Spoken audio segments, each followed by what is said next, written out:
Hello, my name is Ravish and I talk philosophy. So today I'm going to talk about one of the greatest philosopher in the history of philosophy, and his name is Immanuel Kant. Some critic says, calling him the greatest philosopher would be a disrespect, to him, because when you talk about someone who is so great, who is so great in a particular field, that calling him great would give some sort of uh, disrespect. So anyway, let's talk about him. So he was born in 17th century in Germany. So he was a German philosopher, and before we understand his philosophy, we need to understand what was happening in the philosophical world before him. So there was many philosophers like empiricist philosopher, the rationalist philosopher. So so there was this British philosopher called David Hume. He believed that anything or everything in philosophy we have learned so far is all trash. We need to begin. We need to start from the beginning. We need to start a new philosophical era. We need to start a new philosophical age.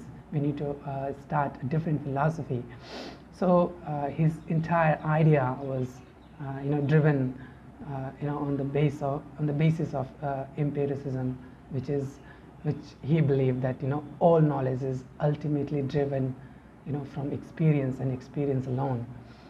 And that is what struck Immanuel Kant. Let me tell you a little bit about the Kant's life.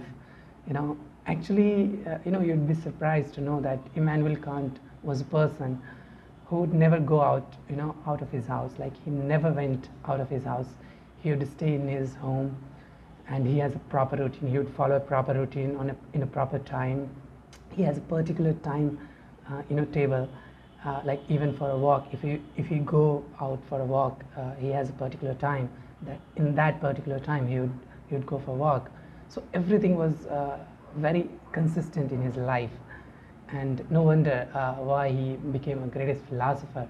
So as we know that as I mentioned earlier, that David Hume, he thought that all knowledge is ultimately derived from experience and experience alone. And this is what struck him intellectually when Immanuel Kant was reading David Hume. One would say that Kant was inspired, or maybe he started his philosophical ideas. He began his philosophical ideas on the basis of David Hume. And I'm going to quote his statement. What he said about David Hume is that, and I quote, "I freely admit that it was the remembrance of David Hume which many years ago first interrupted my dogmatic slumber and gave my investigation in the field's speculative philosophy a completely different direction," and unquote. So you see, it was David Hume who pushed him, who made him to think, to investigate the philosophy, what David Hume was talking about. So there were many philosophers. There were philosophers who was talking about reason, and there were philosophers who was talking about experience. Some would say that experience alone can give you the entire knowledge, or the reason alone can give you the entire knowledge of human understanding of of the world, of the universe, right? But Kant would say that Kant would argue that, okay, if the experience alone can give you the entire knowledge, anything we know, anything we understand is because of the experience alone. How would you derive the knowledge of universe, the knowledge of tree, the knowledge of space and time, because these are not from experience. We cannot experience these things, right? Can you experience the space and time? You can't. Can you experience a tree? Can you experience mathematics? Can you experience numbers like 1, 2 digits? You can't. So Immanuel Kant would say that we have a certain a priori principle, of thought that make it possible for us to make sense of anything in external world. So a priori knowledge, what is a priori knowledge? It's knowledge which is already present, in the universe, that we cannot know. It's already there, it's true, it's real, it's already there. But what we can do is, we can experience it through our own perceived minds.